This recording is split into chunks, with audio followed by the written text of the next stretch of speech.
Michael Afton. To truly understand the complex lore of Five Nights at Freddy's, we must first examine the tragic protagonist of our story, Michael Afton. Analyzing his journey reveals a man completely consumed by guilt and the twisted legacy of his father. Originally a victim of a horrible family dynamic, Michael's life permanently changed after the tragic bite of '83.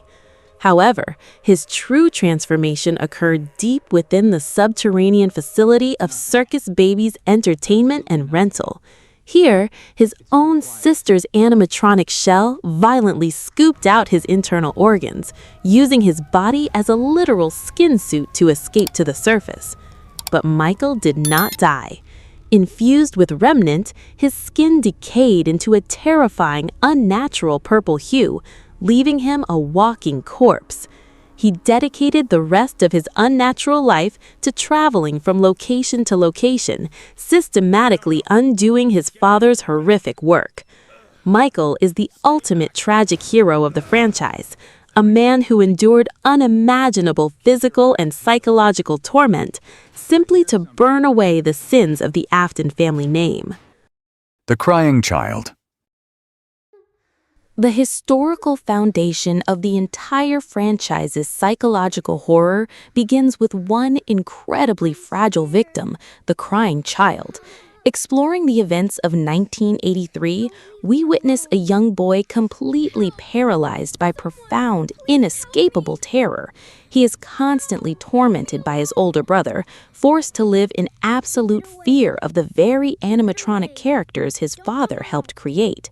His only comfort is a simple yellow plush toy, which promises that it will put him back together. The lore reaches a terrifying climax during his birthday party at Fredbear's family diner. In a cruel prank gone wrong, he is violently shoved into the massive jaws of a spring-lock animatronic, resulting in the infamous and fatal bite of '83. This single traumatic event fractured the Afton family forever, serving as the psychological catalyst for William Afton's descent into pure madness. The crying child's endless tears and shattered memories created the foundation of the nightmarish reality we explore throughout the series, echoing through the empty halls of every establishment. I don't know what to do. Elizabeth Afton. In our continued analysis of the Afton family tragedy, we turn to the chilling fate of Elizabeth Afton. She was a young girl fascinated by her father's incredible mechanical creations, completely unaware of their true, sinister programming. William Afton specifically designed Circus Baby to be a highly advanced killing machine equipped with an internal claw to capture and store victims.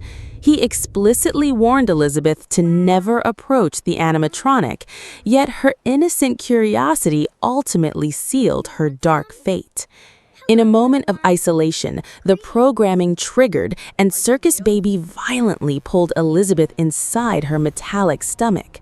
Her physical death was instantaneous, but her consciousness merged seamlessly with the machine's artificial intelligence.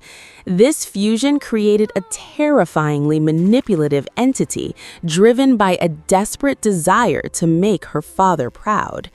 Elizabeth's consciousness became hopelessly corrupted by the machine's prime directive, transforming an innocent child into a calculating predator. Her eventual escape within the Ennard amalgamation perfectly demonstrates the twisted, inescapable horror of the Afton family's mechanical legacy. Charlotte Emily. The Puppet. The complex timeline of the franchise fundamentally shifts with the tragic murder of Charlotte Emily, the beloved daughter of Henry Emily. Analyzing this critical event reveals the absolute darkest chapter of William Afton's early history. Left completely locked out of the pizzeria in the freezing rain, Charlotte became Afton's very first victim, a crime committed out of pure, jealous spite. However, her story did not end in the alleyway. The security puppet, designed to fiercely protect her, short-circuited in the heavy rain and collapsed over her lifeless body. Through this tragic contact, her spirit possessed the machine, transforming it into an entity of profound supernatural power and maternal protection. Charlotte became the guiding force for the other lost souls, physically placing the masks on the classic animatronics and giving them a second chance at vengeance.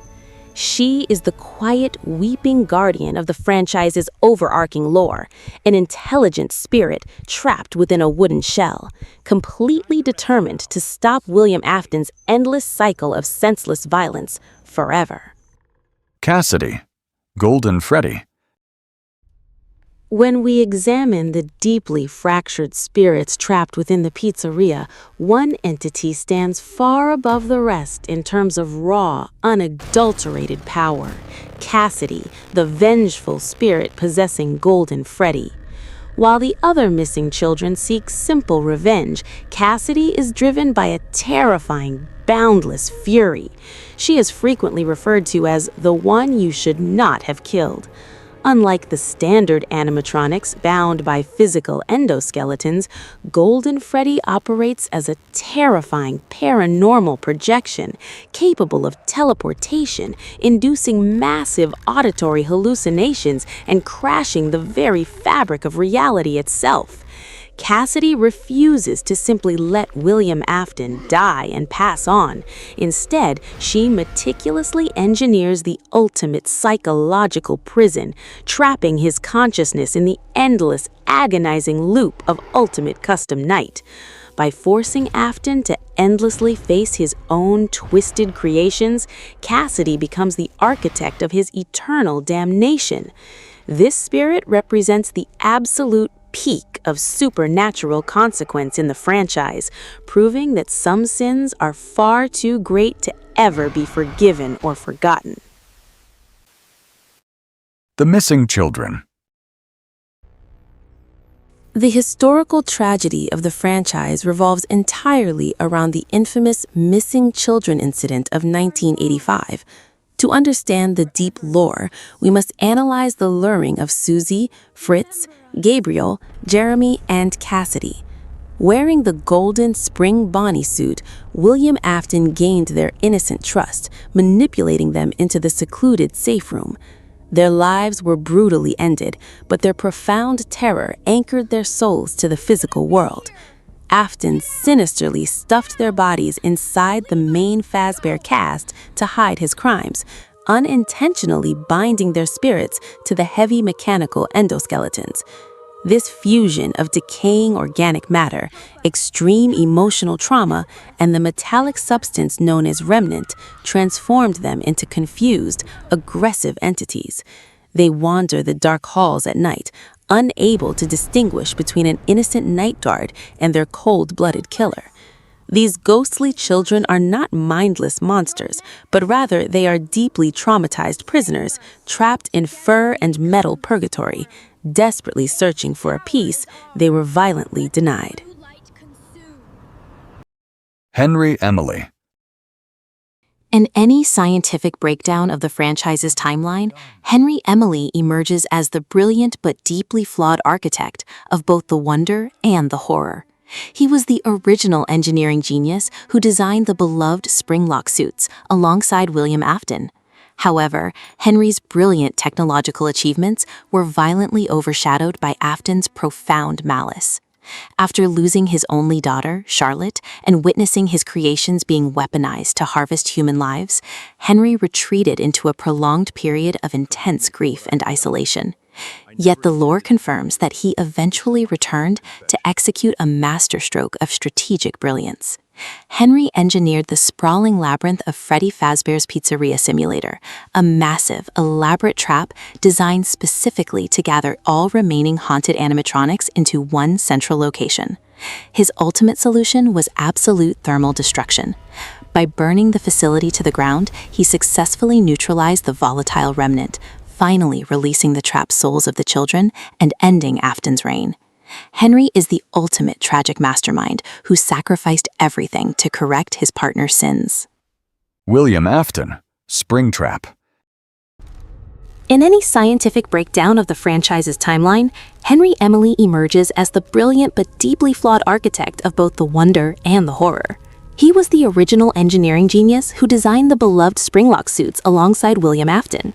However, Henry's brilliant technological achievements were violently overshadowed by Afton's profound malice. After losing his only daughter, Charlotte, and witnessing his creations being weaponized to harvest human lives, Henry retreated into a prolonged period of intense grief and isolation. Yet the lore confirms that he eventually returned to execute a masterstroke of strategic brilliance. Henry engineered the sprawling labyrinth of Freddy Fazbear's Pizzeria Simulator, a massive, elaborate trap designed specifically to gather all remaining haunted animatronics into one central location. His ultimate solution was absolute thermal destruction. By burning the facility to the ground, he successfully neutralized the volatile remnant, finally releasing the trapped souls of the children and ending Afton's reign. Henry is the ultimate tragic mastermind who sacrificed everything to correct his partner's sins.